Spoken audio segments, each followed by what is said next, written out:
Hi friends, இன்றைக்கி ஈஸியாக அப்புறம் குயிக்காக செய்யக்கூடிய ஒரு சப்பாத்தி பூரி குருமா எப்படி செய்கிறதுன்னு பார்க்கலாம். இதுக்கு ஒரு மிக்சி ஜாரில் கறி மசால் பட்டை, இஞ்சி, பூண்டு இதோட 2 சில் தேங்காய் சேர்த்து மிக்சியில் நல்லா அரைச்சி எடுத்துக்கலாம்.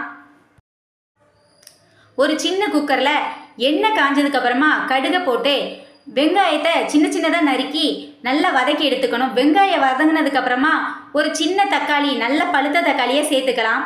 தக்காளி வதங்கினதுக்கப்புறமா கட் பண்ணி வச்சுருக்க உருளைக்கிழங்க சேர்த்துக்கலாம்.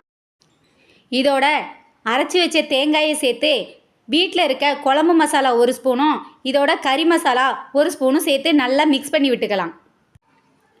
தேவையான அளவு உப்பும் 1 டம்ளர் தண்ணியும் ஊற்றி இதை நாம் 5 விசில் வச்சு எடுத்துக்கலாம். சின்ன குக்கருங்கனால நான் 5 விசில் வச்சுருக்கேன். வெந்ததுக்கப்புறமா நல்லா கிழங்க மசிச்சு விட்டுறணும். இப்போ கொத்தமல்லி இலை சேர்த்து நாம் சர்வ் பண்ணலாம். சுவையான பூரி குருமா ரெடி.